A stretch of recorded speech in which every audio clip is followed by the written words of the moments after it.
Hello students, good morning everybody. P block elements chapter हमने जो है कंप्लीट किया है। आज से हम न्यू चैप्टर स्टार्ट कर रहे हैं जो चैप्टर नंबर 14 है, पार्ट 2 L1 स्टैंडर्ड का, दैट इज़ इन्वायरमेंटल केमिस्ट्री। बहुत ही इंटरेस्टिंग चैप्टर है। इसको सिर्फ आपको जो है समझना है। इसके अंदर ज़्यादा कुछ केमिकल रिएक्शंस वगैरह नहीं है, सिर्फ जो है थ्योरेटिकल पार्ट है। लेकिन उसके अंदर भी आप देखिए कि बहुत ही इम्पॉर्टेंट जो है चीज़ें जो है डिस्कस की गई है, जैसे कि इन्वायरमेंटल पॉल्यूशन है, एसिड रेन है, ग्लोबल वार्मिंग है, इसी तरह से ग्रीन हाउस इफेक्ट है, ओजोन डिप्लीशन है। ये सारे टॉपिक जो है इस चैप्टर के अंदर जो है कवर अप किए गए हैं। तो हम इस चैप्टर के अंदर जो ये सारी चीज़ें जो है बहुत डिटेल में स्टडी करने वाले हैं। तो बहुत ही इजी चैप्टर है। इसके अंदर से भी बहुत सारे जो है मल्टीपल चॉइस क्वेश्चन जो है पूछे जा सकते हैं। तो उसकी स्टडी जो है आपको बहुत ही सीरियसली करना है। और वैसे भी आप देखिए कि ये हमारे अर्थ प्लैनेट का ही एक जो है बहुत ही बर्निंग इशू है, जिसको हम इन्वायरमेंटल पॉल्यूशन कहेंगे। तो देखते हैं कि इसके अंदर जो है क्या क्या चीज़ें जो एक्सप्लेन की गई है। तो सबसे पहले हम जो है इन्वायरमेंटल केमिस्ट्री या सिंपली जो है हम देखेंगे कि ये इन्वायरमेंटल स्टडीज़ एक्चुअली है क्या।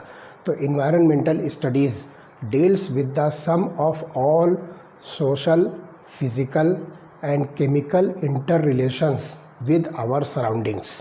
तो social, physical, chemical interrelation with our surroundings. तो इस स्टडी को हम नाम देंगे इन्वायरमेंटल स्टडी।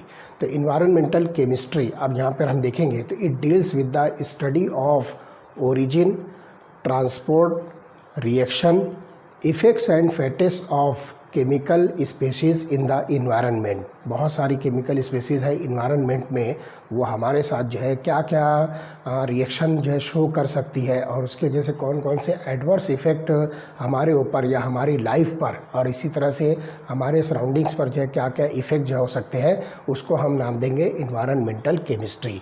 तो अब यहाँ पर यह ध्यान रखिए कि इस इन्वायरमेंटल केमिस्ट्री के अंदर जो सबसे इम्पॉर्टेंट पार्ट हम डिस्कस करने वाले हैं, that is called as environmental pollution. It is called as environmental pollution. तो environmental pollution is the effect of undesirable changes in our surrounding. हमारी जो surrounding है इसके ऊपर जो है बहुत सारे अनडिज़ायरेबल, जो हम गुमान नहीं कर सकते, जो हम सोच नहीं सकते हैं, वो चेंजेस अगर होती है तो हम उसको जो है जनरली क्या नाम देंगे, it is called as environmental pollution.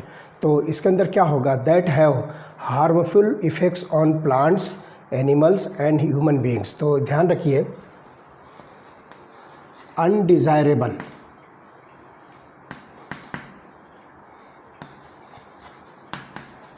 Changes जो कि हार्मफुल हो सकते हैं, किसके लिए, plants, animals and human being. तो ये चीज़ को हम जो है जनरली नाम देंगे इन्वायरमेंटल पॉल्यूशन। तो ध्यान रखिए, a substance that causes the environmental pollution is called as pollutant. जो सब्सटेंस इन्वायरमेंटल पॉल्यूशन कॉज करता है, जिसकी वजह से इन्वायरमेंटल पॉल्यूशन होती है, उस सब्सटेंस को हम नाम देंगे पॉल्यूटेंट।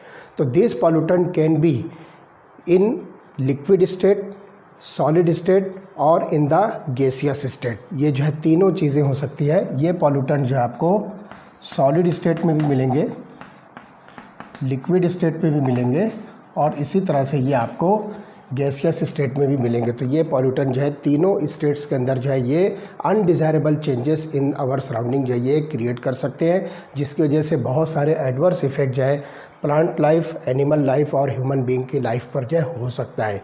तो इसको हम जो है नाम दे रहे हैं पॉल्यूटेंट्स। तो ध्यान रखिए कि ये जो पॉल्यूटेंट्स होते हैं, they are produced due to the human activities और due to the natural happenings. जो कुदरती तौर पर जो है बहुत सारे जो है चेंजेस हमारी सराउंडिंग के अंदर होते हैं, इसकी वजह से जो है ये इन्वायरमेंटल पॉल्यूशन जो है क्रिएट होती है, जहाँ पॉल्यूटेंट जो बनते हैं और बहुत सारी ह्यूमन एक्टिविटी जो अर्थ सरफेस पर हो रही है, उन ह्यूमन एक्टिविटीज़ की वजह से भी ये सारे के सारे जो है पॉल्यूटेंट ये जनरेट होते हैं, ये प्रोड्यूस होते हैं। तो ये जो है दो इम्पॉर्टेंट जो फैक्टर्स हैं जो पॉल्यूटेंट्स को प्रोड्यूस करते हैं। कौन कौन सी? एक तो ह्यूमन एक्टिविटीज़ और दूसरा नेचुरल हैपनिंग्स।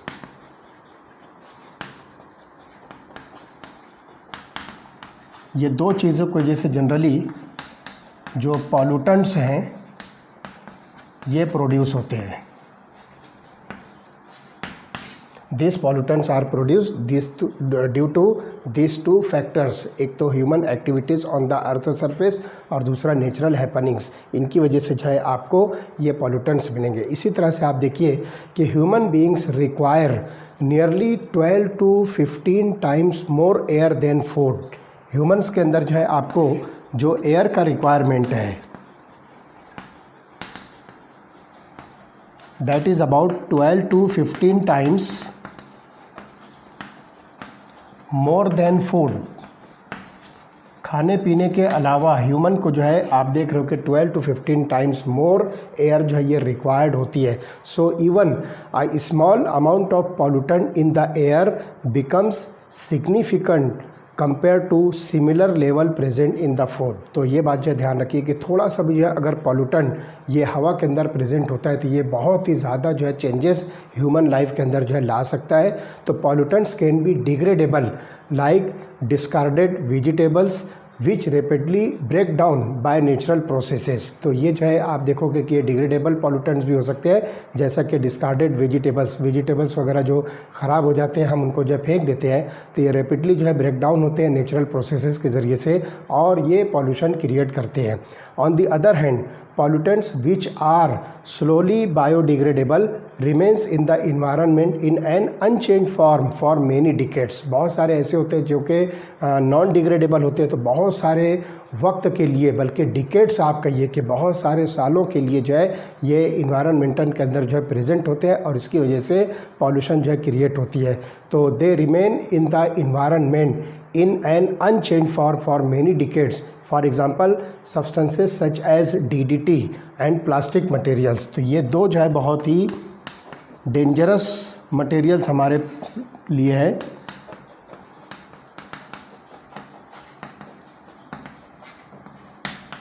ये मटेरियल जो है नॉन डिग्रेडेबल होते हैं, जो कि बहुत सारे डिकेड्स मतलब 10 ईयर्स को हम जो है डिकेड्स कहते हैं। तो ऐसे बहुत सारे डिकेड्स तक के जो है ये इन्वायरमेंट के अंदर जो है मौजूद होते हैं। ये जल्दी जो है किसी भी मटेरियल के साथ किसी भी केमिकल चेंजेस के ऊपर इनके ऊपर किसी किस्म का कोई जो है डिग्रेडेशन नहीं होता है।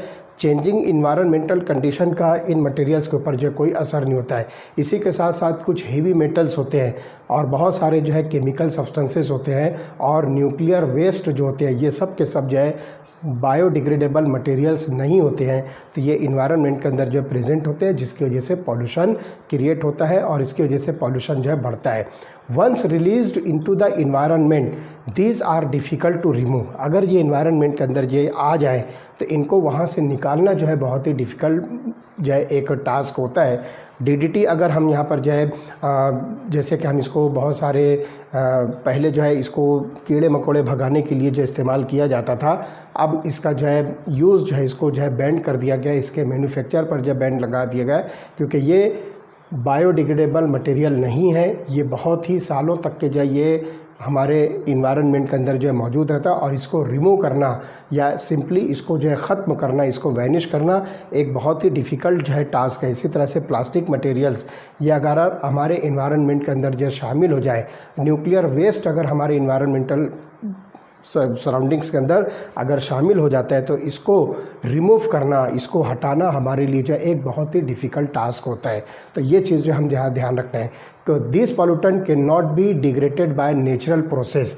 तो धूप है, हवा है, बारिश है, है ना, इनके ज़रिए से इसके ऊपर जो किसी भी तरह का जो है कोई असर नहीं होता है। तो नेचुरल प्रोसेसेस के ज़रिए से इनको आप डिग्रेड नहीं कर सकते हो and they are harmful to living organisms. ये मटेरियल जो है लिविंग ऑर्गेनिजम्स के लिए बहुत ही हार्मफुल होते हैं। In the process of environmental pollution, pollutants originate from a source and get transported by air or water or are dumped into the soil by human beings। तो ये तीन जो है इसके फैलने के सोर्सेस हैं। ये पॉल्यूटेंट्स अगर इन्वायरमेंट के अंदर शामिल हो जाए तो ये फैलने का जो ज़रिया है तो हवा के ज़रिए से या फिर ये वाटर के ज़रिए से या फिर इनको जो है सॉइल के अंदर जो है ह्यूमन बीइंग के ज़रिए से अगर इसको डंप किया जाए तो ये तीन जो है मीन्स हैं जिसके ज़रिए से ये पॉल्यूटेंट जो है स्प्रेड होते हैं और इन्वायरमेंटल पॉल्यूशन क्रिएट करते हैं। अब आप यहाँ पर देखिए कि एटमॉस्फेरिक पॉल्यूशन हम यहाँ पर जो स्टडी करेंगे तो देखिए एटमॉस्फेरिक पॉल्यूशन जो है क्या होती है। तो हम स्टडी करेंगे एटमॉस्फेरिक पॉल्यूशन। तो look out this atmospheric pollution. The atmosphere that surrounds the earth is not the same of the same thickness at all Heights. तो आप यहाँ पर देखिए कि ये हमारी अर्थ सरफेस है। तो अर्थ सरफेस के सराउंडिंग में आप देखोगे कि ये हमारा जो है एटमॉस्फेयर है। तो अलग अलग हाइट पर ये एटमॉस्फेयर जो है आपको जो है फिक्स और सेम थिकनेस का नहीं मिलेगा। ये थिकनेस जो है कम ज़्यादा होती रहती है अलग अलग हाइट पर। तो हम जो है इस तरफ जब ऊपर जाएंगे तो ये जो है आपको अर्थ सरफेस के बाहर का जो पोर्शन दिख रहा है ये जो है एटमॉस्फेयर कहलाएगा। और ये एटमॉस्फेयर की जो लेयर्स होती है डिफरेंट टाइप की लेयर्स, ये जो है इसकी थिकनेस जो है अलग अलग हाइट पर जो है ये सेम नहीं होती है बल्कि ये डिफरेंट होती है। तो और इसी तरह से इनकी जो लेयर्स होती है उन लेयर्स की जो डेंसिटी होती है वो डेंसिटी भी डिफरेंट होती है। तो ये चीज़ जो है आपको ख़ास तौर से ध्यान रखना है। तो look out, this is our earth planet और ये हमारा जो है एटमॉस्फेयर है। तो एटमॉस्फेयर की जो है डिफरेंट लेयर्स होती है डिफरेंट हाइट्स पर। तो उसकी जो है थिकनेस भी अलग होती है, उसकी डेंसिटी भी जो है अलग अलग होती है। और इसके जो रीजन्स होते हैं, the lowest region of atmosphere in which human beings along with other organisms live is called as troposphere। तो आप यहाँ पर जो इसको कंसिडर कर सकते हो ये इतना पोर्शन, सपोज इस डायग्राम के हिसाब से हम इस पोर्शन को जो शो करते हैं जो अर्थ के जो है बिल्कुल नियरेस्ट या फिर एटमॉस्फेयर का जो है सबसे लोवेस्ट पोर्शन है। तो इस पोर्शन को आप जो है नाम दे सकते हो, this is called as troposphere.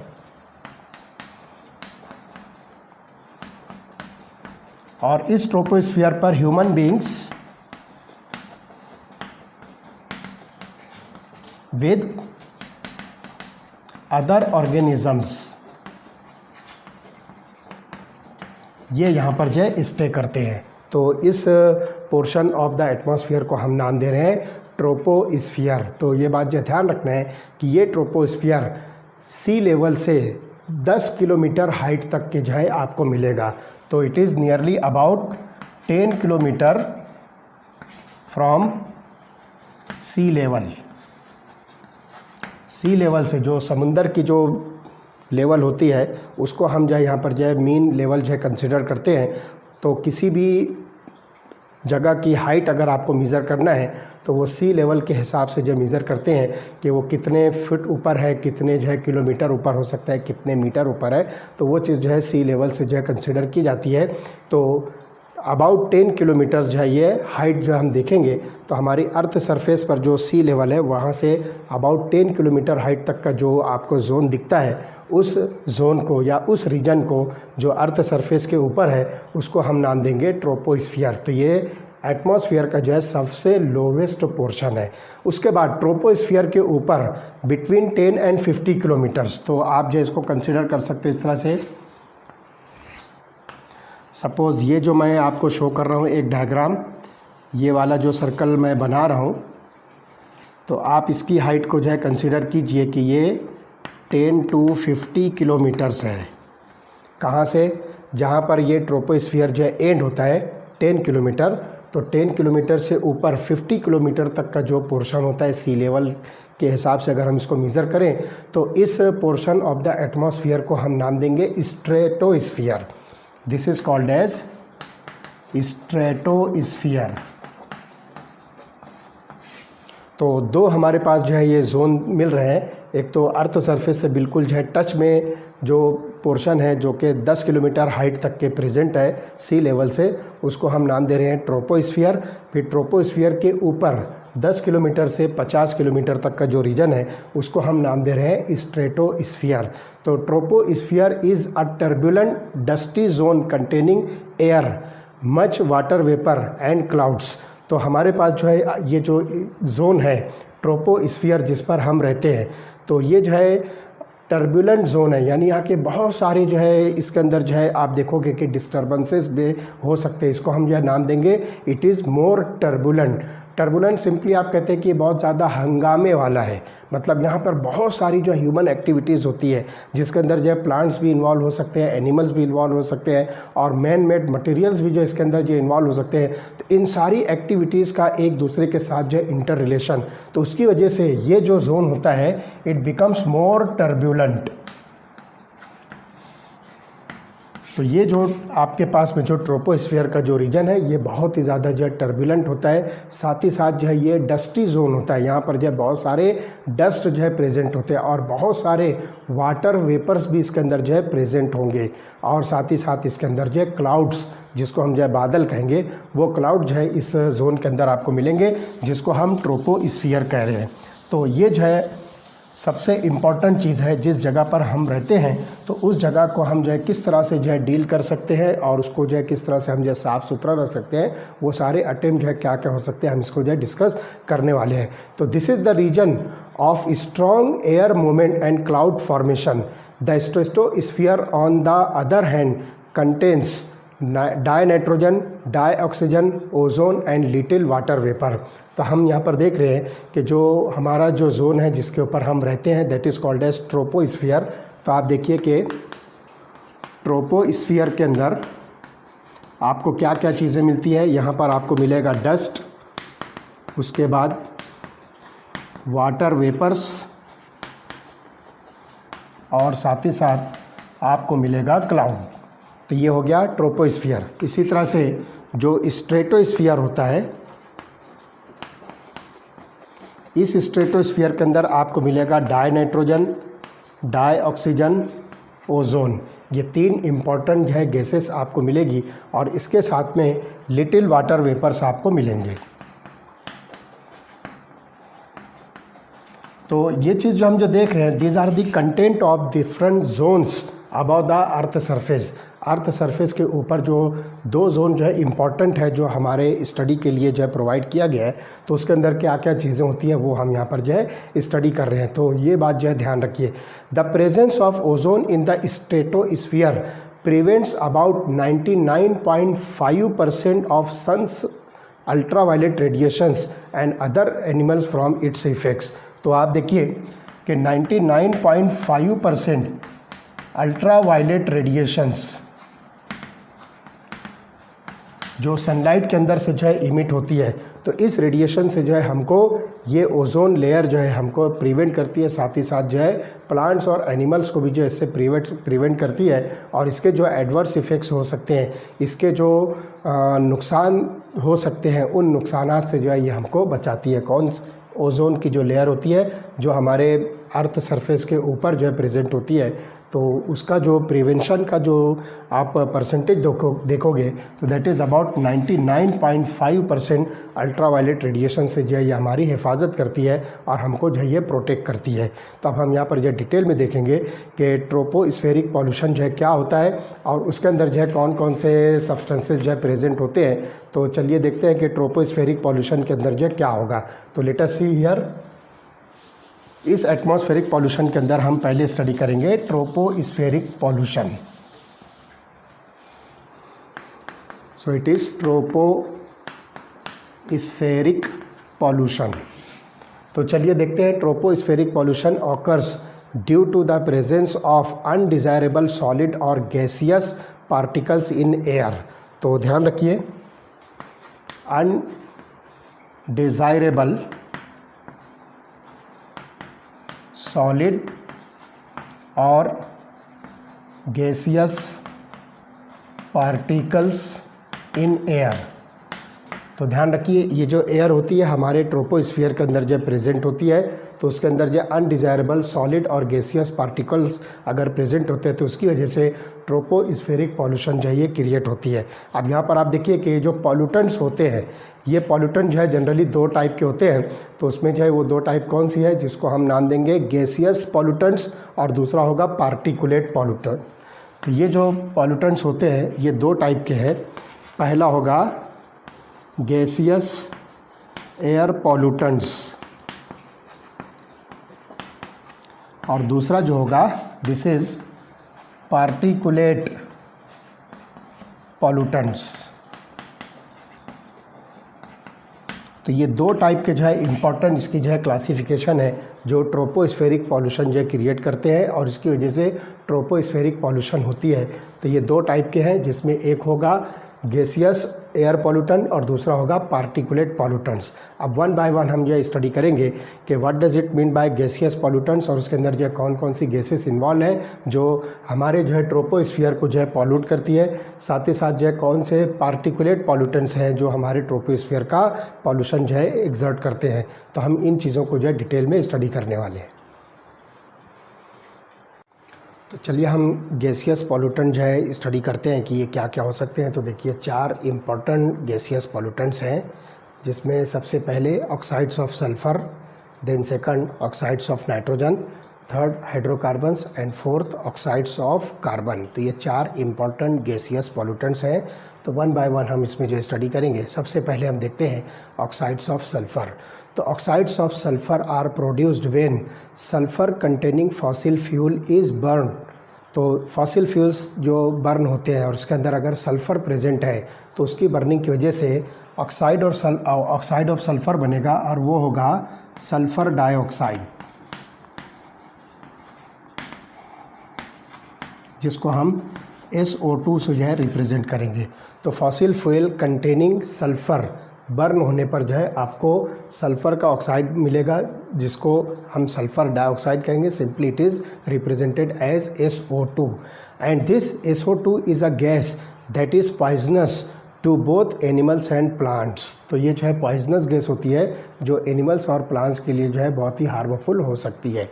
It is reported that even a low concentration of sulfur dioxide causes respiratory diseases। अगर बहुत थोड़ा सा भी कॉन्सेंट्रेशन सल्फ़र डाइऑक्साइड का ये हमारे एयर के अंदर जो है शामिल हो जाए तो बहुत सारी जो है रेस्पिरेटरी डिसीज़, सांस लेने की बहुत सारी जो बीमारियां इसके अंदर जो हो सकती है ह्यूमन बींग्स के अंदर।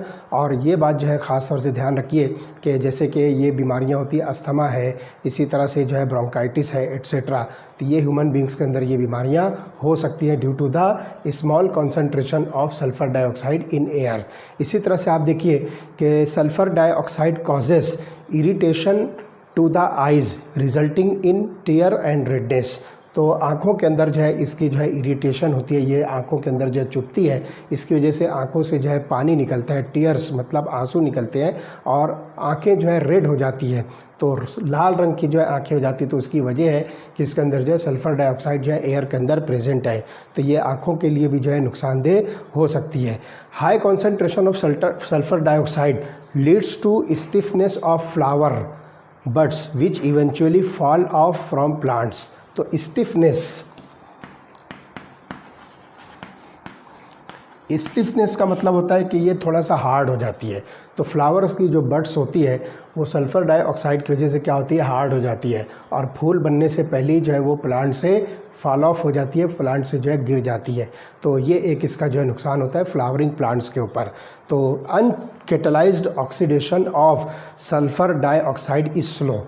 तो सल्फ़र डाइऑक्साइड का जो अनकैटलाइज्ड ऑक्सीडेशन है ये बहुत ही स्लो होता है। However the presence of particulate matter in polluted air catalyse the oxidation of sulphur dioxide to SO3। तो एयर के अंदर जो ये सल्फ़र डाइऑक्साइड जो है ऑक्सीडेशन होने के बाद ये सल्फ़र ट्राइऑक्साइड फॉर्म करेगी। तो look here, SO2 gas plus O2 gas that gives rise to SO3 gas तो सल्फ़र डाइऑक्साइड का जो ऑक्सीडेशन होगा और ऑक्सीडेशन होने के बाद जो ये सल्फ़र ट्राइऑक्साइड गैस फॉर्म करती है। तो this reaction can also be promoted by ozone and hydrogen peroxide. तो ये रिएक्शन जिसमें सल्फ़र ट्राइऑक्साइड का फॉर्मेशन हो रहा है by the oxidation of sulphur dioxide, तो this reaction is promoted by ozone as well as hydrogen peroxide. तो देखिए क्या होगा, SO2 gas plus O3 gas produces SO3 gas plus O2 gas. तो आप यहाँ पर देखिए कि ओजोन इसके अंदर ऑक्सीडाइजिंग एजेंट का काम कर रहा है जो सल्फ़र डाइऑक्साइड को सल्फ़र ट्राइऑक्साइड के अंदर कन्वर्ट कर रहा है। इसी तरह से आप देखिए SO2 gas plus H2O2 hydrogen पर ऑक्साइड यहाँ पे हम जो है यूज़ करेंगे। तो ये भी क्या करेगा, इसको ऑक्सीडाइज करेगा सल्फ़र ट्राइऑक्साइड गैस में और वाटर लिक्विड इसमें से जो रिलीज़ होगा। तो ये जो है सल्फ़र डाइऑक्साइड का जो ऑक्सीडेशन है जो सल्फ़र ट्राइऑक्साइड जो है फॉर्म कर रहा है। तो इस तरह से ये पहला ऑक्साइड है जिसको हम ऑक्साइड ऑफ सल्फ़र कह रहे हैं and it is sulphur dioxide.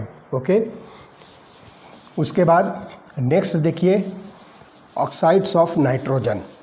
तो इसमें ध्यान रखिए कि dinitrogen and dioxygen are the main constituents of air. अगर आप हवा का कंटेंट देखें तो इसके अंदर जो है आपको डाई नाइट्रोजन और डाई ऑक्सीजन ये दो जो है मेन कंस्टिट्यूएंट जो है एयर के मिलते हैं। तो ये बात जो है ध्यान रखना है कि these gases do not react with each other at normal temperature. ये दोनों गैसेस जो है एक दूसरे के साथ नॉर्मल टेम्परेचर पर जो है रिएक्ट नहीं होते हैं। लेकिन ध्यान रखिए कि एट हाई अल्टीट्यूड्स, जब जितनी ऊंचाई पर हम जाएंगे तो हाई अल्टीट्यूड्स पर जो है क्या करेंगे, व्हेन लाइटनिंग स्ट्राइक्स, जब बिजली जो है कड़कती है ना, आसमान पर जब बिजली कड़कती है, लाइटनिंग होती है, तो उस वक्त क्या होगा, they combine to form the oxide of nitrogen. तो ये जो दोनों गैसेज जो है आपस में एक दूसरे के साथ जो है कंबाइन होकर ऑक्साइड ऑफ नाइट्रोजन जो है फॉर्म करेंगे। और इसके अंदर ध्यान रखिए कि नाइट्रोजन डाइऑक्साइड अगर बनता है तो this nitrogen dioxide is oxidise to nitrate ion. तो ये जो है कन्वर्ट होगा NO3 माइनस आयन के अंदर। तो this nitrogen dioxide is converted to nitrate ion which is washed into soil where it act as a fertiliser. तो ये जो है सॉइल के अंदर अगर चली जाती है तो ये फर्टिलाइज़र के तौर पर जो ये सर्व करती है सॉइल के अंदर। Okay, in an automobile engine at high temperature when fossil fuel is burn, nitrogen and oxygen combine to yield significant quantities of nitric oxide. तो ध्यान रखिए ऑटोमोबाइल इंजन्स के अंदर जब हम फॉसिल फ्यूल को बर्न करते हैं, ऑटोमोबाइल इंजन, तो इसके अंदर जो है फॉसिल फ्यूल्स ये जब बर्न होता है तो बर्न होने के बाद यहाँ पर जो है नाइट्रोजन और ऑक्सीजन जो है आपस में कंबाइन होकर ये बनाएगा NO। This is called as nitric oxide. It is called as nitric oxide. और इसी तरह से यहाँ पर जो है नाइट्रोजन डाइऑक्साइड फॉर्म होगा जिसको हम NO2 कहेंगे। This is nitrogen dioxide. तो ये दो गैसेस जो है ऑटोमोबाइल इंजन के अंदर जो है फॉसिल फ्यूल के बर्निंग से फॉर्म होती है। तो हम यहाँ पर देखेंगे कि क्या होगा कि नाइट्रोजन मोनोऑक्साइड जिसको आप जो है नाइट्रिक ऑक्साइड कह रहे हो, this nitric oxide reacts instantly with oxygen to give nitrogen dioxide. तो ये बात जो ध्यान रखिए कि जो नाइट्रिक ऑक्साइड जो है ऑटोमोबाइल के अंदर जो है बर्न हो रही है, बर्न होने के बाद जो है ये नाइट्रिक ऑक्साइड फॉर्म हो रहा है, ये ऑक्सीजन के साथ रिएक्ट होकर फ़ौरन जो है कन्वर्ट होगी नाइट्रोजन डाइऑक्साइड के अंदर। तो nitric oxide when combines with dioxygen is converted into nitrogen dioxide. तो rate of production of nitrogen dioxide is faster when nitric oxide reacts with ozone in the stratosphere.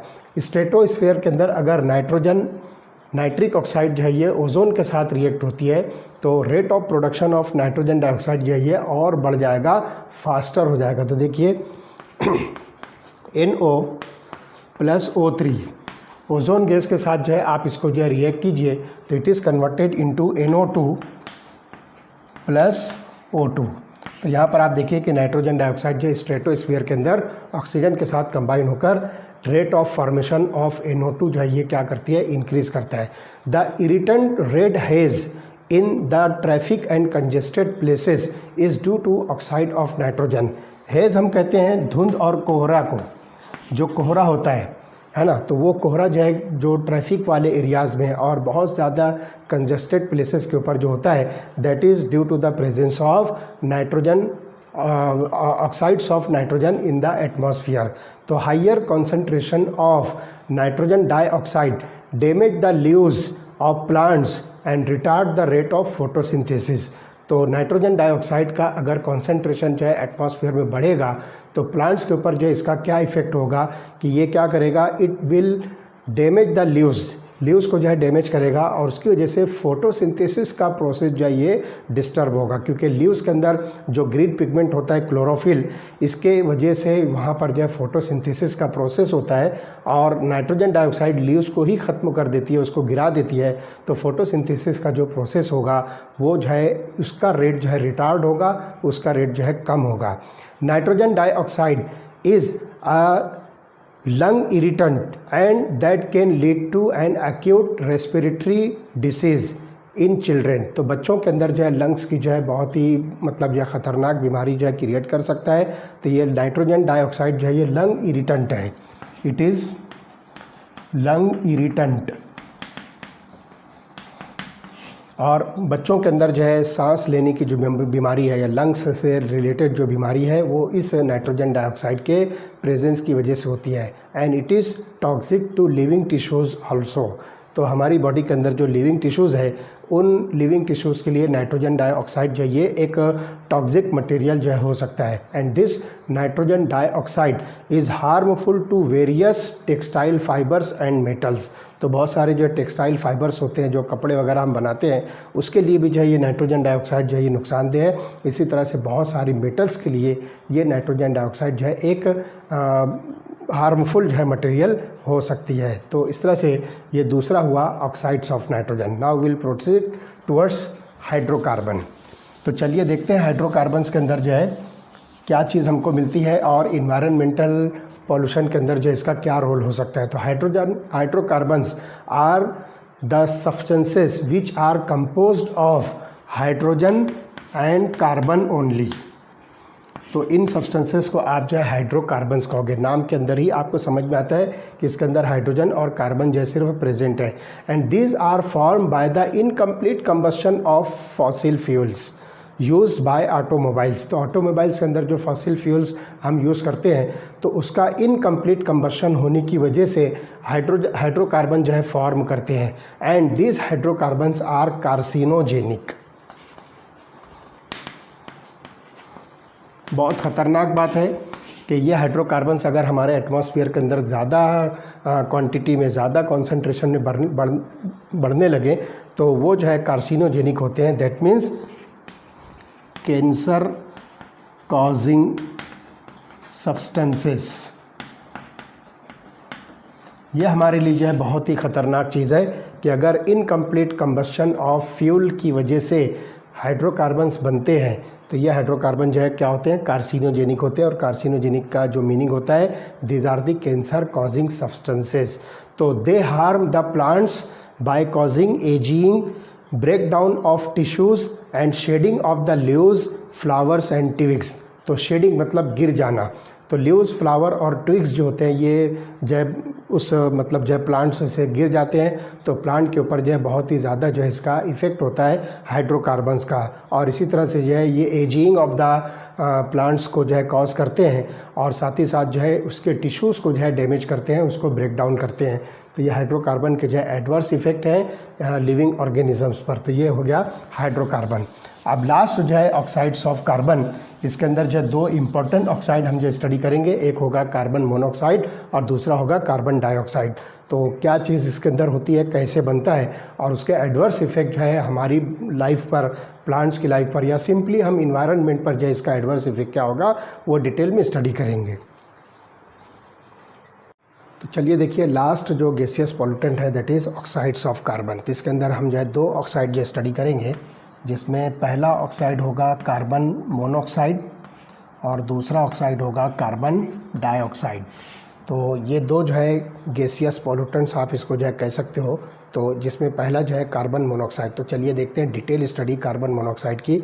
हालांकि इसकी study, ये दोनों oxides of carbon की study हमने इसके पहले वाले चैप्टर में पी ब्लॉक एलिमेंट्स के अंदर ऑक्साइड्स ऑफ कार्बन में जिस स्टडी किया है वही चीज़ हम यहाँ पर जो है दोबारा से रिपीट करेंगे और इसके क्या एडवर्स इफेक्ट हो सकते हैं इन्वायरमेंट पर, वो चीज़ हम यह स्टडी करने वाले। तो सबसे पहले देखिए कि carbon monoxide gas is a serious air pollutant. ये जो है बहुत ही सीरियस एयर पॉल्यूटेंट है जिसको हम कार्बन मोनोऑक्साइड कह रहे हैं और इसका फार्मूला है CO। It is colorless, odorless gas and highly poisonous to living tissues। ये कलरलेस ऑर्डरलेस, इसका कोई कलर नहीं होता है, इसकी कोई स्मेल नहीं होती है, लेकिन ये हमारे लिविंग टिश्यूज़ के लिए, चाहे वो प्लांट हो, एनिमल हो, वाटेवर, उसके लिए जो है ये पॉइजनस नेचर की होती है। Because of its ability to block the delivery of oxygen to the organs and tissues. ख़ास तौर से हमारे मतलब जो है ह्यूमन बींग्स के अंदर जो है ये एक बहुत ही इम्पॉर्टेंट इफेक्ट जो है क्रिएट करती है, जिसके अंदर oxygen carrying capacity of the blood जो है ये डिक्रीज़ होती है। तो ये बात जो है ख़ास तौर से आपको ध्यान रखना है कि its ability to block the delivery of oxygen to organs and the tissues. तो ये जो है कार्बन मोनोऑक्साइड जो है बहुत ही इंपॉर्टेंट रोल प्ले करती है। It is produced as a result of incomplete combustion of carbon. Carbon का इनकम्प्लीट कंबस्शन होगा तो उसके नतीजे में ये फॉर्म होती है। तो आप देखिए ये बनाएगा कार्बन मोनोऑक्साइड। तो ये जो है इनकम्प्लीट कंबस्शन ऑफ कार्बन है। इसी तरह से carbon monoxide is mainly released in the air by automobile exhaust. तो ऑटोमोबाइल के अंदर जो फ्यूल की बर्निंग होती है तो उसके अंदर जो है आप देखोगे कि वो जो उसका एग्जॉस्ट होता है, उसका जो है जो धुआं निकलता है, उसके अंदर जो है कार्बन मोनोऑक्साइड की क्वांटिटी ये बहुत ही ज़्यादा होती है। Other sources which produce carbon monoxide involve incomplete combustion of coal, firewood and petrol. तो कोल, फायरवुड एंड पेट्रोल, इन तीन सब्सटेंसेस का या तीन मटेरियल्स का जो है इनकम्प्लीट कंबस्शन होने पर भी कार्बन मोनोऑक्साइड जो है रिलीज़ होती है। तो कोयला जो है आप जलाइए या फिर फायरवुड जो जलाऊ लकड़ी होती है, और इसी तरह से पेट्रोल, इनको जो है जलाने पर इनकम्प्लीट कंबस्शन पर कार्बन मोनोऑक्साइड जो है फॉर्म होती है। The number of vehicles has been increasing over the years. बहुत सारे सालों से नंबर ऑफ व्हीकल्स पूरे वर्ल्ड के अंदर जो है ये इंक्रीज़ हो रही है। हर आदमी के पास आप देखिए, हर शख्स के पास जो है आप देखोगे कि कोई ना कोई व्हीकल है, चाहे वो 2 व्हीलर हो, 3 व्हीलर हो, 4 व्हीलर हो, वाटेवर। तो ये नंबर जो है कंटिन्यूसली पूरे वर्ल्ड के अंदर बढ़ रहा है। सिर्फ हमारे इंडिया का ये प्रॉब्लम नहीं है, बल्कि ये प्रॉब्लम जो है पूरे वर्ल्ड के हर कंट्री का है कि नंबर ऑफ़ व्हीकल जो है कंटिन्यूसली इंक्रीज़ हो रही है। And many vehicles are poorly maintained and several have inadequate pollution control equipments. तो ये बात जो है ध्यान रखिए कि ये जो व्हीकल्स होती है, इन व्हीकल्स के अंदर आप देखोगे कि ये पुअरली मेंटेन होती है, इनका मेंटेनेंस जो है उसका कोई जो है ख्याल करता नहीं है, और साथ ही साथ पॉल्यूशन कंट्रोल इक्विपमेंट्स भी उसके अंदर जो है सही तौर पर लगे नहीं होते हैं और उसके अंदर जो है वो बिल्ट नहीं होते हैं। तो इसकी वजह से क्या होगा कि they cause the release of greater amount of carbon monoxide and other polluting gases. तो ये जो है व्हीकल जो पुअरली मेंटेन होती है, साथ ही साथ पॉल्यूशन कंट्रोल इक्विपमेंट्स इसके अंदर ना होने की वजह से more amount of carbon dioxide जो है ये एटमॉस्फेयर के अंदर जो रिलीज़ करती है, और साथ ही साथ और भी दूसरी जो है गैसेस जो पॉल्यूटिंग होती है वो उसके साथ में जो रिलीज़ होते हैं। तो अब यहाँ पर एक बात ध्यान रखिए कि हमारे इंसानों के अंदर, ह्यूमन बींग्स के अंदर जो इसका एडवर्स इफेक्ट जो है क्या होता है, तो ध्यान रखिए it binds with haemoglobin.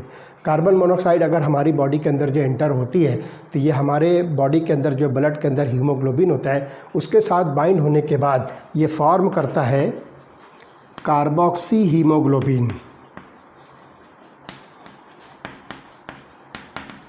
Complex. ये कार्बोक्सी हीमोग्लोबिन कॉम्प्लेक्स जो है फॉर्म करेगा, and this carboxy haemoglobin complex is about 300 times more stable than oxyhemoglobin complex. 300 times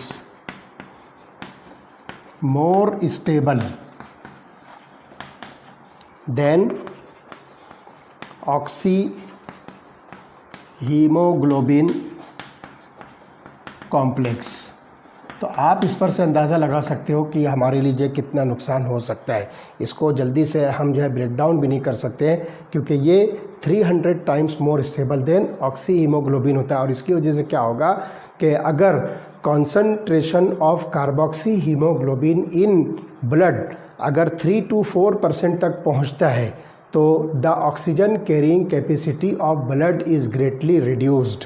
तो ध्यान रखिए कि अगर कार्बोक्सी हीमोग्लोबिन कॉम्प्लेक्स ये 3 to 4% तक अगर पहुंच जाए तो oxygen carrying capacity of blood जो है ये रिड्यूस होगी। This oxygen deficiency results into headache, weak eyesight, nervousness and cardiovascular disorders. तो ये क्या करेगा, ऑक्सीजन की डेफिशिएंसी अगर हमारी बॉडी के अंदर होती है तो इसकी वजह से क्या होगा, हेडेक, सर का दर्द होगा। इसी तरह से वीक आईसाइट, आँखों की जो नज़र जो है वो कम हो जाएगी, आईसाइट जो है कम हो जाएगी। नर्वसनेस हमारे अंदर जाएगा, और साथ ही साथ कार्डियोवास्कुलर डिसऑर्डर्स, हमारे दिल की जो बीमारियां हैं वो उसके अंदर जो है पैदा हो सकती है due to the deficiency of oxygen, क्योंकि carboxyhaemoglobin oxygen carrying capacity of blood को क्या कर रहा है, रिड्यूस कर रहा है।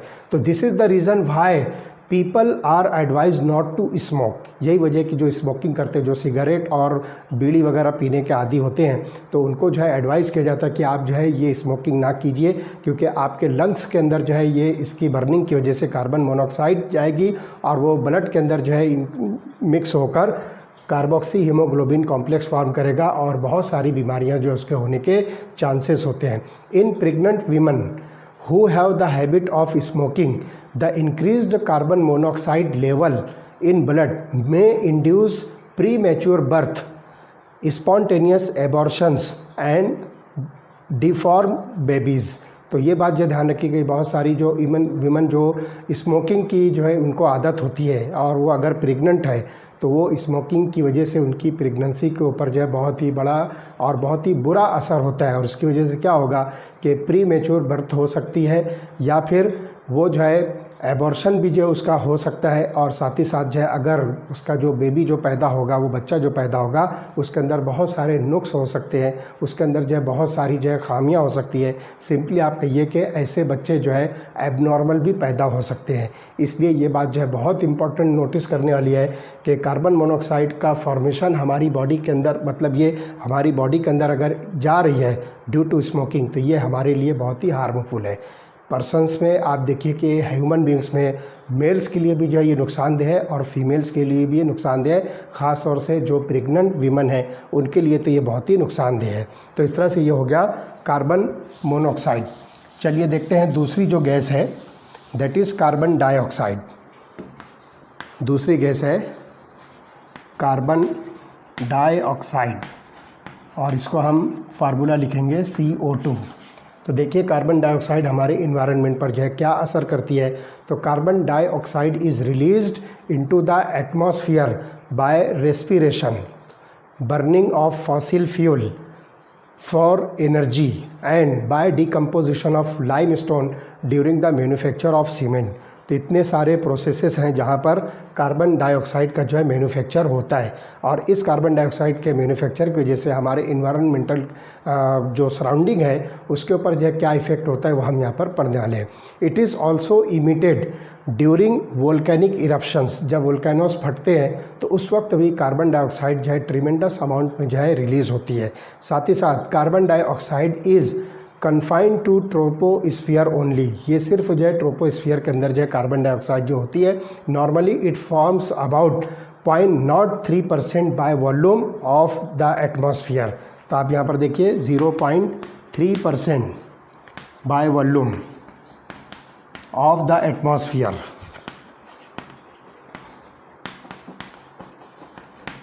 तो जनरली बाय वॉल्यूम देखा जाए तो ये बहुत थोड़ा दिखता है, लेकिन बहरहाल इसका प्रेजेंस ही हमारे लिए जो है नुकसानदेह हो सकता है। और वो क्या नुकसान होगा हम इसको जो है स्टडी करने वाले हैं। तो ध्यान रखिए कि the increase use of fossil fuel, a large amount of carbon dioxide gas released into the atmosphere. तो अगर आप जो है फॉसिल फ्यूल का यूज़ जो है बहुत ज़्यादा इंक्रीज़ कर देते हो तो कार्बन डाइऑक्साइड का जो रिलीज़ है एटमॉस्फेयर में, इसका अमाउंट जो है बहुत ही ज़्यादा जो है बढ़ जाएगा। Excess of carbon dioxide in air and air is removed by the green plants by the process of photosynthesis. जैसे कि इसके पहले मैंने आपको बताया था कि ग्रीन प्लांट जो है फोटोसिंथेसिस के ज़रिए से कार्बन डाइऑक्साइड को कन्वर्ट करते हैं कार्बोहाइड्रेट्स के अंदर, और इसकी वजह से एटमॉस्फेयर के अंदर जो कंटिन्यूसली कार्बन डाइऑक्साइड का एक्सेस अमाउंट जो है क्या होता है, रिड्यूस होते जाता है। तो green plants require carbon dioxide for photosynthesis and in turn they emit oxygen in the atmosphere. तो आप यहाँ पर जो है रिएक्शन देखोगे तो उस रिएक्शन के अंदर आपको जो है कार्बन डाइऑक्साइड जो है कन्वर्ट होकर मिलेगा C6H12O6, जिसको सिंपली हम ग्लूकोज कहेंगे, और ऑक्सीजन गैस जो है उसमें जो है एटमॉस्फेयर के अंदर जो है कंटिन्यूसली जो है रिलीज़ होगी। तो दस मेंटेनिंग द डेलिकेट बैलेंस, तो यहाँ पर जो है कार्बन डाइऑक्साइड को जो है रिड्यूस करके ऑक्सीजन उसमें से जो है रिलीज़ करेगी। तो इस तरह से इन्वायरमेंटल जो है एटमॉस्फेरिक बैलेंस यहाँ पर जो है ये क्रिएट करते हैं। तो ये हमारे लिए बहुत ज़रूरी होता है कि हम प्लांटेशन करें। आप देखिए कि हमारी इंडियन गवर्नमेंट या फिर आप किसी भी स्टेट में जाइए, लोकल बॉडीज़ जो होती है, शहरों के अंदर जो बॉडीज़ होती है, ये इस बात पर जोर देते हैं कि हम अपने घरों के बाहर जो है कम से कम एक जो है प्लांट लगाएं।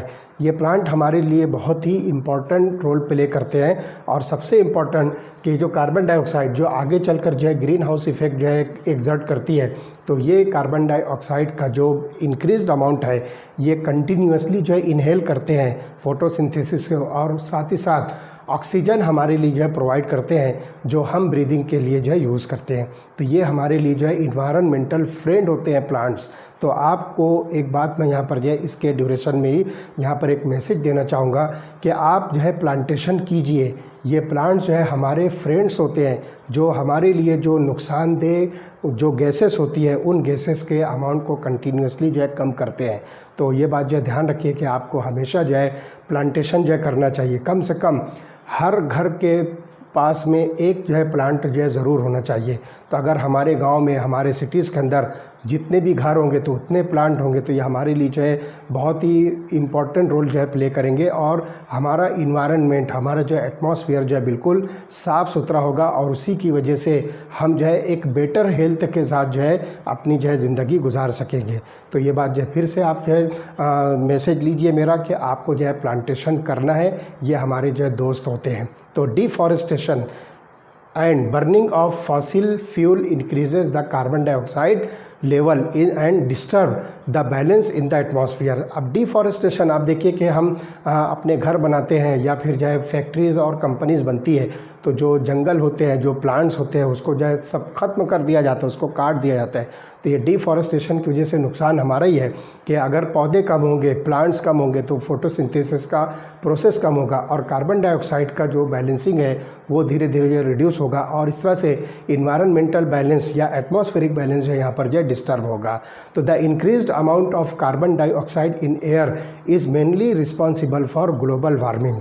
ये जो है ग्लोबल वार्मिंग के लिए जो है बहुत ही ज़्यादा रिस्पॉन्सिबल फैक्टर है। तो ध्यान रखिए कि कार्बन डाइऑक्साइड जो है जनरली पॉल्यूटेंट नहीं है, लेकिन it plays very important role in global warming. अब ये ग्लोबल वार्मिंग क्या है, इस चीज़ को हम जो है पूरा डिटेल में स्टडी करने वाले हैं। चलिए देखते हैं global warming and green house effect क्या है। तो about 75% of solar energy reaching the earth is absorb by the earth surface. ध्यान रखिए कि सनलाइट जो हमारी अर्थ सरफेस पर आ रही है, तो इसकी जो है 75% एनर्जी जो है क्या हो रही है, हमारी अर्थ सरफेस जो है एब्सॉर्ब कर रही है, विच इंक्रीजेस इट्स टेम्परेचर। तो उसकी वजह से अर्थ सरफेस का जो है टेम्परेचर क्या होता है, इंक्रीज़ होता है।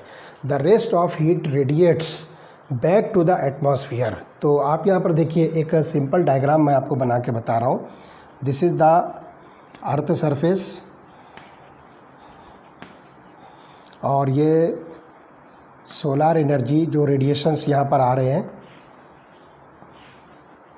तो 75% तो क्या हो रहा है, ये एब्सॉर्ब हो रही है, और बाकी रेडिएशन जो है ये वापस जा रहे हैं। बहुत सारे रेडिएशन जो है इसमें से वापस जाते हैं। तो इसकी वजह से क्या हो रहा है कि यहाँ पर जो एब्सॉर्प्शन हो रहा है अर्थ की जो सनलाइट का जो एनर्जी है, इसकी वजह से अर्थ सरफेस का जो टेम्परेचर है वो इंक्रीज़ होता है। तो some of the heat is trapped by the gases such as carbon dioxide, methane, ozone, chlorofluorocarbon and water vapour. तो आप यहाँ पर देखोगे कि carbon dioxide methane, ozone, CFC जिसको हम क्लोरोफ्लोरोकार्बन कहेंगे, और साथ ही साथ जो है वाटर वेपर्स। तो ये जो गैसेस हैं ये कुछ रेडिएशंस को क्या करते हैं, ट्रैप करते हैं, और इन रेडिएशंस के ट्रैपिंग की वजह से क्या होता है कि they add the heating of the atmosphere and this causes global warming. तो ये जो है क्या करते हैं कि इस रेडिएशंस को वापस नहीं जाने देते हैं, बल्कि ये जो गैसेस हैं जो हमारे एटमॉस्फेयर के अंदर प्रेजेंट है वो क्या करते हैं, इन रेडिएशंस को क्या करते हैं, एब्सॉर्ब कर लेते हैं। और इसके एब्सॉर्प्शन की वजह से क्या होता है कि एटमॉस्फेयर का जो है टेम्परेचर इंक्रीज़ होता है, और उसकी वजह से हम उसको नाम देंगे global warming. This is called as global warming. अब यहाँ पर जो है मैकेनिज़्म एक्चुअली देखिए ये क्या है कि in cold places flowers, vegetable and fruits are grown in glass covered areas. आप देखिए कि जो कोल्ड कंट्रीज़ होते हैं जहाँ पर सन की लाइट जो है बहुत ही मतलब जो है इंटेंस और बहुत तेज़ नहीं होती है, तो वहाँ पर क्या करते हैं कि वेजिटेबल्स है, फ्रूट्स है और फ्लावर्स को जब ग्रो करना होता है तो ग्लास कोटेड जो है एरियाज़ के अंदर जो इसको क्या करते हैं, ग्रो करते हैं। तो इन ग्लास कवर्ड एरियाज़ जिसको हम ग्रीन हाउस कहेंगे, तो आप देखिए कि यहाँ पर जो फ्लावर्स होते हैं, फॉर एग्जांपल यहाँ पे आपने फ्लावर का पॉट लगाया और इस तरह से यहाँ पर जो है ग्लास कोटेड एरिया रखते हैं, तो इससे क्या होगा कि ये जो सन की रेडिएशन आती है वो ग्लास में से जो है ट्रांसपेरेंट होगी, और वो यहाँ पर जब आएगी तो इस जगह के जो है टेम्परेचर को जो है इंक्रीज़ करेगी। तो क्या होगा कि यहाँ पर जो है we are not surrounded by glass but a blanket of air called the atmosphere which has kept the temperature on earth constant for the centuries. तो ये बात जो है ध्यान रखिए कि जो सनलाइट हमारी जो है सरफेस पर जो आ रही है, तो हमारे पास तो ग्लास की कोई ऐसी कोटिंग नहीं है, लेकिन आप देखिए कि यहाँ पर जो एक ब्लैंकेट है, जैसे कि मैंने बताया कि ये गैसेस है, वो गैसेस का ब्लैंकेट जो है यहाँ पर प्रेजेंट है। हमारी अर्थ सरफेस के ऊपर जो है एटमॉस्फेयर में ये गैसेस का जो है ब्लैंकेट है जो हमारे इस एटमॉस्फेयर को जो है ये टेम्परेचर इसका जो है मेंटेन रखते हैं और इसको जो है हॉट रखते हैं, और इस तरह से एक नेचुरल जो है ग्रीन हाउस इफेक्ट जो है इसमें क्रिएट करते हैं। तो just as the glass in a green house holds the sun's warmth inside, तो ये क्या करेगा कि ये ग्रीन हाउस जो यहाँ पर हम जो बनाते हैं इसको हम नाम दे रहे हैं ग्रीन हाउस। तो ये सनलाइट को क्या करते हैं, ये ट्रांसपेरेंट होने की वजह से ये अंदर आती है, तो यहाँ का जो सराउंडिंग है ये वार्म होती है। तो सन की जो वार्मथ होती है वो इस प्लांट के आसपास जो है इसको बाकी रखती है। बिल्कुल इसी तरह से हमारे जो अर्थ सरफेस के करीब में जो गैसेस होती है, तो ये गैसेस क्या करते हैं कि हमारे अर्थ सरफेस को जो है वार्म रखते हैं, and this is called as natural green house effect. फिर से मैं आपको बता दूं, जिस तरह से कोल्ड कंट्रीज़ के अंदर सनलाइट इतनी ज़्यादा स्ट्रॉन्ग नहीं होती है, तो वहाँ पर जो है इस तरह से एक ग्लास की जो है कवरिंग करते हैं। तो ये ग्लास की कवरिंग क्या करती है, ये सनलाइट को जो है अंदर लाती है और फिर ये इसको जो है बाहर जाने नहीं देती है। तो इसकी वजह से क्या होगा कि वो सन की जो वार्मथ है वो इसी एरिया में प्रेजेंट होती है, और उसकी वजह से सफिशिएंट हीट एनर्जी जो है इन प्लांट्स को मिलती है जो उनको ग्रो करने के लिए रिक्वायर्ड होती है। बिल्कुल इसी तरह से अब हमारा अर्थ सरफेस जो है किसी ग्लास से तो कवर्ड नहीं है, लेकिन वहाँ पर आप देखिए कि carbon dioxide, methane, ozone, chlorofluorocarbon या सिंपली वाटर वेपर्स आप इसको कह सकते हो, तो ये जो है ब्लैंकेट है। This is the blanket of gases. तो ये गैसेस का जो ब्लैंकेट है ये क्या करते हैं, इन सनलाइट को क्या करते हैं, ये जब अर्थ पर आती है तो अर्थ से जब ये सनलाइट जो है रेडिएट होकर वापस जाती है तो ये इसको वापस ये क्या करते हैं, एब्सॉर्ब कर लेते हैं, और इतना जो पोर्शन हमारा एटमॉस्फेयर का है इसको वार्म रखते हैं, और इस तरह से एक ग्रीन हाउस इफेक्ट नेचुरली जो है यहाँ पर जो क्रिएट होता है। तो ध्यान रखिए, this is called as natural green house effect because it maintains the temperature and makes the earth perfect for life. तो यहाँ पर ध्यान रखिए कि हमको जो है अपनी ज़िंदगी जीने के लिए, हमको अपने आप को विथस्टैंड करने के लिए कुछ पर्टिकुलर टेम्परेचर की ज़रूरत होती है। तो वो टेम्परेचर जो है हमारे लिए ये ग्रीन हाउस इफेक्ट जो नेचुरली क्रिएट हो रहा है वो हमारे लिए जो है जनरेट करता है। अगर बहुत ज़्यादा ठंड हो जाए तो हमारे लिए जीना मुश्किल होगा, बहुत ज़्यादा वार्म हो जाए तो हमारे लिए जीना मुश्किल होगा। तो एक नेचुरल जो है आप देखोगे कि परफेक्ट जो है वो टेम्परेचर जो है यहाँ पर प्रोवाइड करता है, जो हमको सर्वाइव करने के लिए जो है नेसेसरी होता है। तो इसको हम नाम देंगे नेचुरल ग्रीन हाउस इफेक्ट।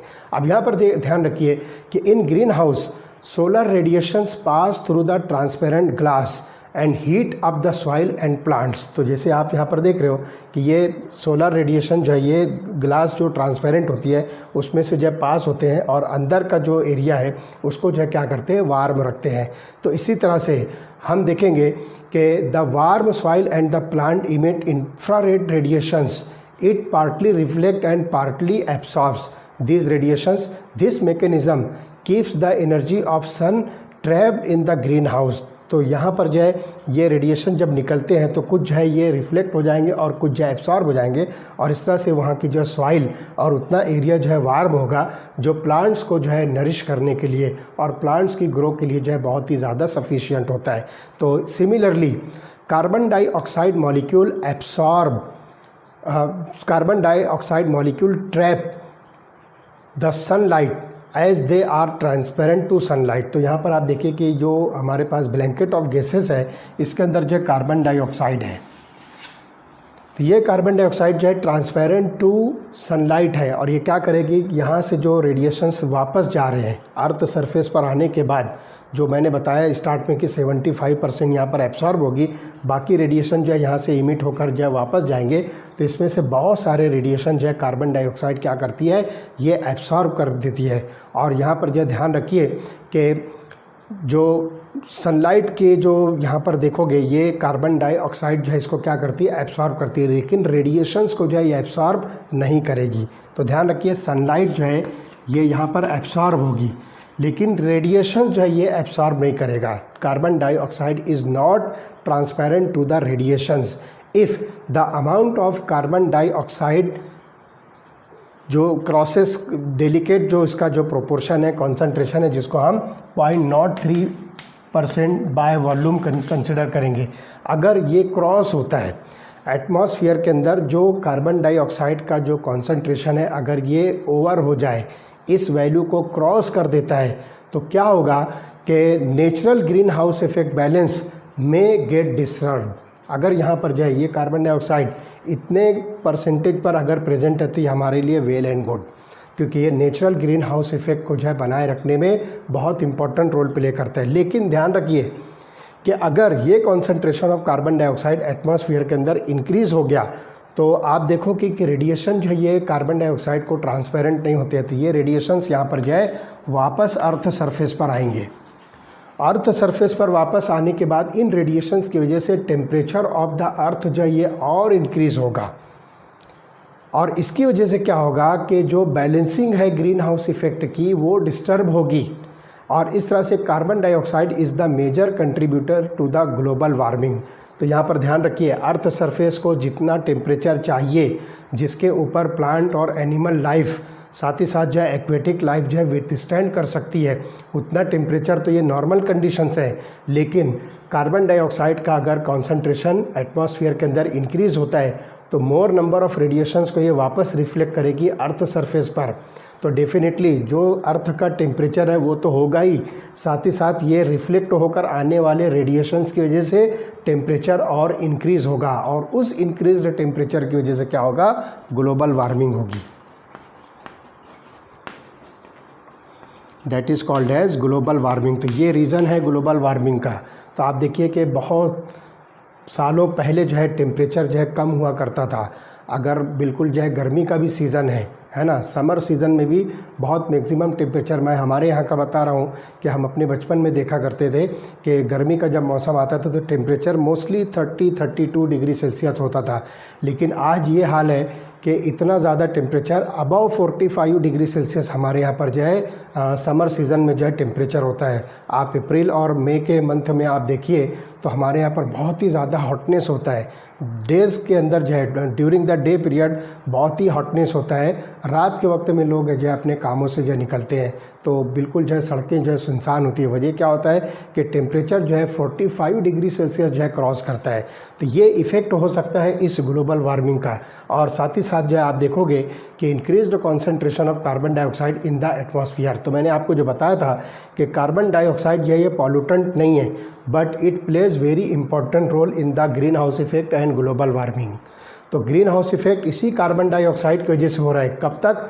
जब इसका कॉन्सेंट्रेशन इतना होगा। तो ये हमारे लिए बहुत फ़ायदेमंद है, क्योंकि ये क्या कर रहा है कि सन की रेस को जो है क्या कर रहा है, ट्रांसपेरेंट करके ये जो है रेडिएशंस को वापस लाता है। तो यहाँ पर हमारे एटमॉस्फेयर के अंदर जो है टेम्परेचर जो है ये एक मेंटेनेंस होता है इसका, और हमारे विथस्टैंड हमारी जो है लाइफ को सर्वाइव करने के लिए इतना टेम्परेचर जो है ज़रूरी होता है। लेकिन कार्बन डाइऑक्साइड का कॉन्सेंट्रेशन अगर इंक्रीज़ होता है तो इसकी वजह से मोर नंबर ऑफ़ रेडिएशन जो है क्या होंगे, ये वापस यहाँ पर जो है पलट कर आएंगे और अर्थ सरफेस पर जो टेम्परेचर है उस टेम्परेचर को ये इंक्रीज़ करेंगे। और इस इंक्रीज्ड टेम्परेचर की वजह से हम इसको कहेंगे कि there is the global warming of the earth. तो ये हमारे लिए जो है बहुत ही ख़तरे की घंटी है कि हम कार्बन डाइऑक्साइड के प्रोडक्शन को जो है रोकने की कोशिश करें। इसका तरीका ये हो सकता है कि हम जो है व्हीकल्स को जो है कम से कम यूज़ करें। ज़रूरत हो तो आप जो है व्हीकल्स पर जाइए, अदरवाइज़ आप जो है पब्लिक ट्रांसपोर्ट यूज़ कीजिए। हर कोई अपनी अपनी गाड़ी लेकर, अपनी अपनी व्हीकल लेकर जाने से बेहतर है कि पब्लिक ट्रांसपोर्ट अगर अवेलेबल है तो आप उससे जो है अपना जो है ट्रैवल कीजिए। उसमें क्या होगा कि कम से कम जो है इमिशन होगा, कार्बन डाइऑक्साइड का प्रोडक्शन कम होगा। और ज़्यादा से ज़्यादा जो है प्लांटेशन कीजिए, ताकि जो इंक्रीज्ड कॉन्सेंट्रेशन एटमॉस्फेयर का है वो कार्बन डाइऑक्साइड जो है प्लांट्स के ज़रिए से जो है कंज्यूम हो जाए और फ्रेश ऑक्सीजन है ना आपको जो है एयर के अंदर जो है मिले। तो ये चीज़ जो है ख़ास तौर से आपको जो है नोटिस करना है। ये ग्लोबल वार्मिंग हमारे लिए जो है एक बहुत ही खतरे की घंटी है। तो हमें कोशिश करना है कि कार्बन डाइऑक्साइड के कॉन्सेंट्रेशन को इस कॉन्सेंट्रेशन से ज़्यादा जो है होने नहीं देना है। Besides carbon dioxide other green house gases are methane, ozone, chlorofluorocarbon and water vapour. साथ ही साथ जो है नाइट्रस ऑक्साइड्स भी इसके अंदर जो होते हैं। आप देखिए कि ये डिफरेंट गैसेस जो है कौन कौन सा इफेक्ट जो है क्रिएट करते हैं। तो वन बाय वन हम इसको जो है स्टडी करते हैं। तो लुक हियर, जो मीथेन होती है, methane is produced naturally when vegetation is burn, digested और rotted in the absence of dioxygen. तो वेजिटेशंस जो है ये जब बर्न होती है या फिर ये डाइजेस्ट होते हैं या ये सड़ गल जाते हैं ऑक्सीजन के एब्सेंस में, तो उस वक्त जो है मीथेन गैस जो है ये पैदा होती है, मीथेन गैस जो है प्रोड्यूस होती है। तो इसी तरह से large number of methane are released in paddy fields, coal mines, from rotting garbage dumps and by fossil fuels. इतनी सारी जगहों पर रॉटेड गार्बेज, जो गार्बेज होता है कचरा वगैरह, वो जब सड़ने लगता है, ख़राब होने लगता है, तो उस वक्त मीथेन गैस वहाँ पर जो बनती है, फॉसिल फ्यूल के बर्निंग से मीथेन गैस जो है बनती है। और इसी तरह से कोल माइंस के अंदर जो है आपको मीथेन गैस मिलेगी। Chlorofluorocarbons are man made industrial chemicals used in the air conditioning. Air conditioning या रेफ्रिजरेशन हम जो करते हैं तो उसके अंदर जो है क्लोरोफ्लोरोकार्बन जो यूज़ होती है, ये मैन मेड जो है गैस है जो कि बहुत ही इंपॉर्टेंट रोल प्ले करती है ग्लोबल वार्मिंग के अंदर। इसी तरह से जो है chlorofluorocarbons also damage the ozone layer. तो ओजोन लेयर का डिप्लीशन हम आगे के टॉपिक में जो स्टडी करने वाले हैं। इसी तरह से nitrous oxide occurs naturally in the environment and it in recent years the quantity increased significantly। तो नाइट्रस ऑक्साइड की जो है क्वांटिटी जो है सिग्निफिकेंटली जो है ईयर बाय ईयर जो है कंटिन्यूसली इंक्रीज़ हो रही है। और ये इंक्रीज़ क्या हो रही है, ऑटोमोबाइल के अंदर जो है फ्यूल की बर्निंग की वजह से इसका जो है प्रोडक्शन हो रहा है। तो ध्यान रखिए, due to the use of chemical fertilisers and the burning of fossil fuel, nitric oxide जो है कंटिन्यूसली इंक्रीज़ हो रही है। साथ ही साथ इफ़ दिस ट्रेंड्स कंटिन्यू, अगर ये सारी चीज़ें चलती रहीं, जैसे कि मीथेन का फॉर्मेशन है, क्लोरोफ्लोरोकार्बन्स का जो है रिलीज़ है, नाइट्रिक ऑक्साइड जो है कंटिन्यूसली फॉर्म हो रहे हैं, अगर ये चलता रहा तो क्या होगा, global temperature will increase to a level which may lead to melting of polar ice caps and flooding of low lying areas all over the earth. अगर ये चीज़ मुस्तकिल चलती रही, कंटिन्यूस चलती रही, तो क्या होगा कि टेम्परेचर ऑफ द अर्थ जो है ये कंटिन्यूस इंक्रीज़ होता रहेगा और उसकी वजह से जो पोलर आइस है है ना, जो पोलर आइस है ये जो है पिघलने लगेगी, ये जो है मेल्ट होने लगेगी, और इस तरह से जो नीचे के जो एरियाज़ होते हैं, है ना, नीचे के जो बस्तियां होती है, जो छोटे गांव होते हैं, उनके अंदर जो है सैलाब आ सकता है, फ्लडिंग आ सकती है, और इस तरह से जो है पूरी दुनिया के अंदर जो है ये डिस्टर्बेंस जो है हो सकता है मे भी। तो ये चीज़ को हमको जो है बहुत ज़्यादा जो है सीरियसली नोटिस करना है कि ग्लोबल वार्मिंग को हम जो है यहाँ पर जो है मज़ीद हवा ना दें, ग्लोबल वार्मिंग को जो है रोकने की हम जो है कोशिश करें। तो increase in the global temperature increase the incidence of infectious diseases.